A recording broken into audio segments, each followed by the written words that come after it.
Hey there everybody, I'm Burak and welcome to another episode of Cathlist. Jumping right in, a doctor of the church is a title in Roman Catholicism given to saints recognized as particularly important, especially regarding their contribution to Catholic theology or doctrine. That sounded exciting.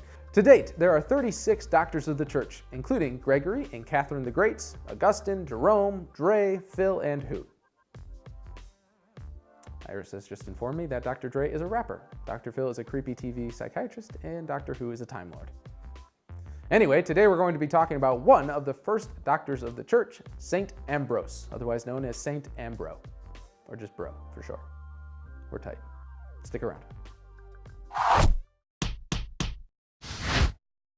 Saint AmBROse, also known as Aurelius Ambrosius, that sounds like a type of salad, was born around 340 AD to a Christian Roman family. He and his siblings Satyrus and Marcellina grew up in present-day Germany. Can I just take a second to acknowledge that this whole family has fantastic names? Gotta tell Kate I have some new ideas. This is my daughter Grace and my son Satyrus. Actually, Marcellina's not that bad. His siblings are also venerated as saints. Wow. You just know their mom was getting mad shade from the other moms in the playgroup though. Some scholars identify his dad as the Roman official Uranius, who received an imperial constitution from one of the 3 emperors who were ruling at the time. So that's neat.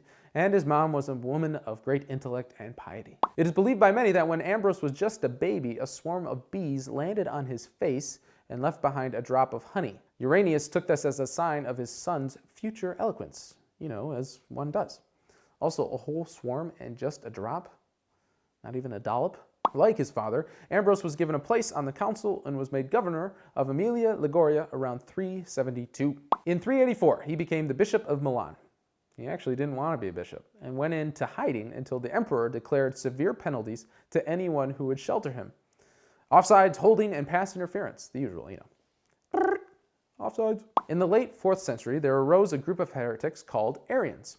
They taught that Jesus, the Son of God and the third person of the Holy Trinity, is subordinate to the Father, the first person of the Trinity, which is wrong. AmBROse stepped in, immediately refuting their theological propositions and forcefully putting a stop to them. It wasn't an easy task, but in the face of opposition, AmBROse declared, "If you demand my person, I am ready to submit. Carry me to prison or to death. I will not resist, but I will never betray the Church of Christ." He was also apparently Winston Churchill. A bad impression. Culturally well-educated, but ignorant of the scriptures, he had been ordained and promoted to bishop very quickly. AmBROse began to study intensely and introduced LECTIO DIVINA to the church. If you don't know what that is, check out the link in the description. He introduced some reforms in the order and manner of public worship, also writing that liturgy was a tool to serve people in worshiping God and ought not to become a rigid entity that is invariable from place to place. This is somewhat reflected in the DEUM. Check out episode 29 about that. It's linked below. Everything is linked below.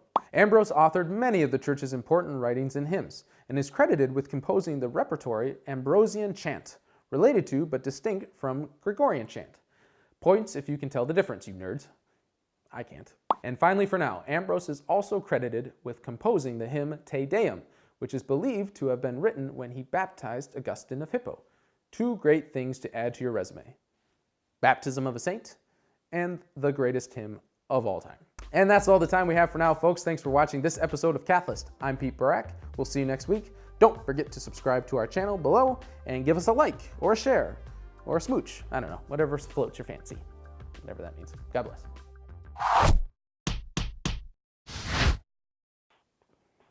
We're rolling. And that's all the time we have for now, folks. Thanks for watching this episode of Catholics. Yeah, we are Catholics, but